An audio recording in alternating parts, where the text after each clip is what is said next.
So this is the setup and demonstration video for the Junior 77 with the scaffolding platform here. Starting from the bottom, just a few features of the trailer chassis itself. First is the trailer tongue is collapsible. So if you pull this pin out here, the tongue will slide in about 2 feet and save yourself some room on the job site, so you're not smacking your shins on the trailer tongue.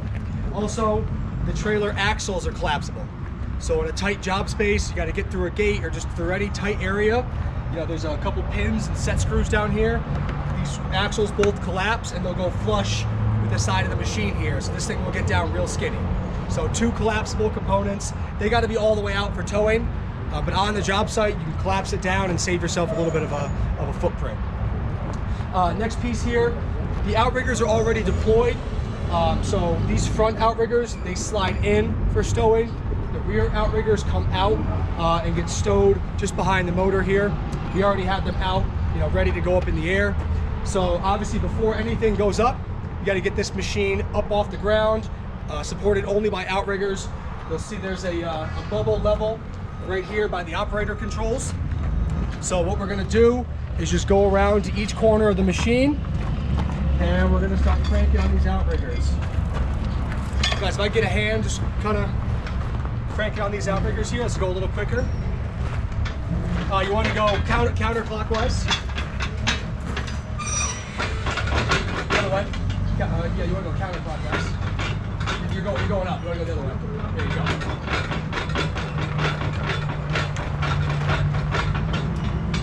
All right, hold on that one. A little more on that one. Keep coming. So, like with any piece of, you know, hoisting equipment that uses outriggers, the only thing touching the ground should be the outriggers themselves. So you got to make sure your tongue jack wheel is off the ground. I like to take the handbrake off and give the wheels a spin. Right, those should be able to spin freely without touching the ground. Have a look over there. Is that spinning? Yeah, okay. Let's check our level. And you guys stay there. If we can just do a couple cranks on this side. As you can see, you got to come up a little bit on this side. So do about 4 cranks. 2, 3, 4, 5 cranks. And that looks pretty good. We're right inside the circle there. All right, so we're supported on outriggers. You guys want to check the level? Okay. So that little bubble needs to be right in the center. Yep, you want that bubble right in the center. So I'll come on over here, check out. We're right in the center there. And just to confirm, neither wheel's touching the ground. Our tongue jack is not on the ground. Only thing on the ground is our outriggers. These here are meant to hold your cranks in place so nobody walks by and smacks into it. What we can do here, flip this right around.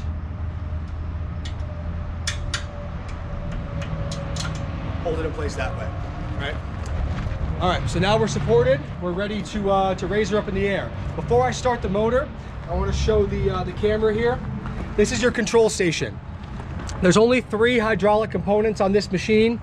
First lever, you can see by the picture here, is to raise and lower the angle of the mast. That's controlling your main hydraulic cylinder here. The next lever here is to extend the rails out.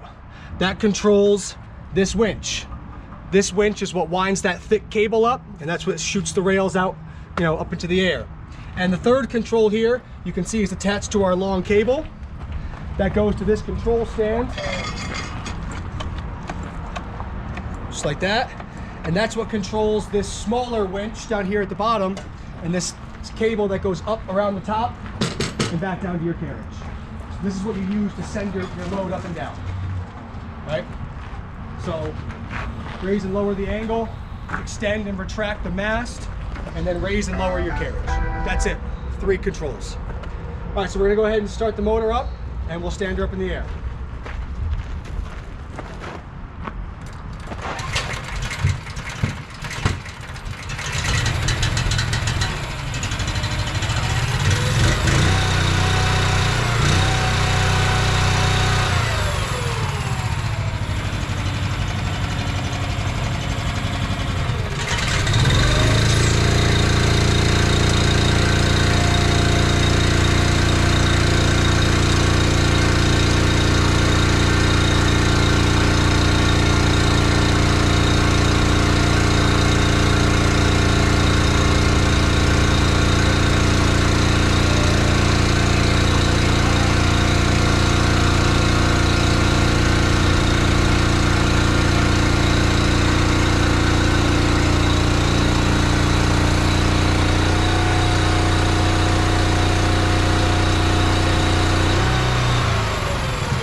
shutting down just so I can talk to the camera here for a second.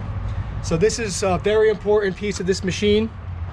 So you have our angle indicator here that's just controlled by gravity. Make sure that's swinging freely. As you can see, we're set up right between 70 and 80 degrees. Now the numbers on this stick, that's how far out the rails are sticking out. You'll see in a minute there's stickers on the inside of the rail here that correspond to these numbers, so you know how much rail you got sticking out. And right now we're set up going straight off the tongue. So I'm gonna follow this line where it intersects. So because I'm between 70 and 80 degrees, I can go all the way out. That's 77 feet on this particular model. If I were at a lower angle, say 50 degrees, I would follow that line, find where it intersects the stick, and I would say I cannot go any further than 49 degrees. Those are your tipping limits.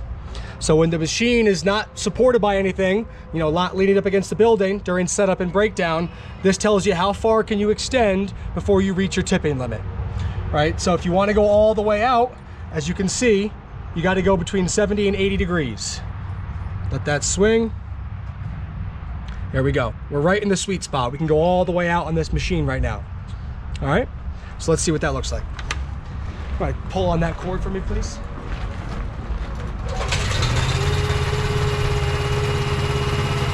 All right, as this is going out, you're gonna hear a clicking noise. That's this right here. That's your safety mechanism, safety brake, that stops the rails from falling down. So you can see this winch has got teeth on it right here. This locks into those teeth. So in order to bring this down, it won't come down like that, right?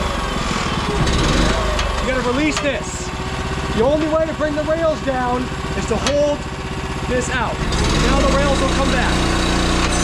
Without that, that locks in. It's one of your safety mechanisms. Stops the rails from falling down if there's a cable failure or something like that. That's that clicking noise that you hear.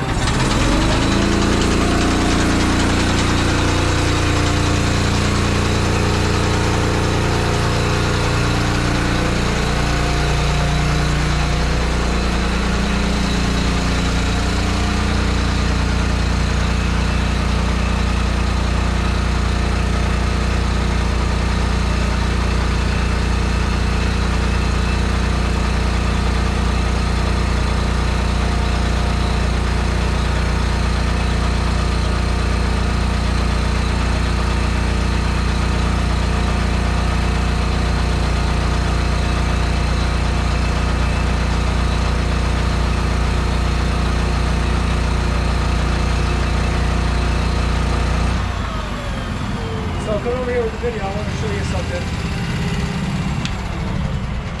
So if we look inside here, we see the stickers on the inside of the rail that show the numbers. Those numbers directly correspond with the numbers on this stick here. So, all right, 23, 36, 49. That's how you can tell how much rail you got sticking out, is by looking at those numbers. So, looks like we're just a little bit past the 63, so we got a little bit more we could go. Now, as you can see, you know, you're gonna have some deflection, right? At the end of the day, these are just pieces of aluminum layered together. The further away they get, the more deflection you're gonna get. So keep that in mind as you're getting ready to lean up against whatever structure. If I were to lean up against the building right there, I'd want just a little bit of concave in those rails, but not quite as much as there is there. You know, you want the rails to be relatively straight as you're hoisting up and down. Anything lower on this machine, anything lower than about 50 feet, you're not gonna see much deflection at all. But once we get past that, you know, you're gonna see a bit of bend in those rails. Totally normal, like any other hoisting equipment, it's meant to bend. There's meant to be some deflection there. Just keep that in mind if you're setting up at height like this, all right? So again, before we bring this back down, I do wanna mention this one more time. Let me get over here. So this is your safety mechanism number one. This winch is attached to this thick cable here. As it spools up, pulls that cable, that's what sends your rails out. As you can see on this side here, there's teeth. That's meant, you know, this is meant to lock into those teeth. God forbid this cable fails or something, that rail cannot come back down if these teeth are locked in. That's safety mechanism number one. And as you can see, when that's locked in, that should be tight, right? So if that's not tight, what I would do is I would suck those rails in a little bit. You want plenty of friction here. You should be able to, I mean, if I were to slam on this, I could pop it out, but you know, with just hand tight, that should not bend in. All right, that should be locked in place while you're hoisting. All right, so that's safety mechanism number one. The second safety mechanism is on the carriage here, which we'll get to later on, but that's the first thing. And now, again, to bring those rails back down, I have to have one hand on this, releasing this from those teeth in order to bring the machine back down. It's the only way the rails come back in. One hand on here, the other hand on the controls. So we'll see what that looks like.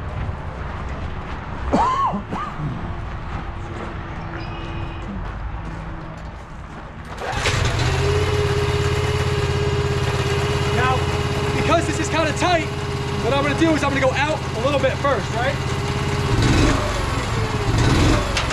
Take the pressure off that. Now release this.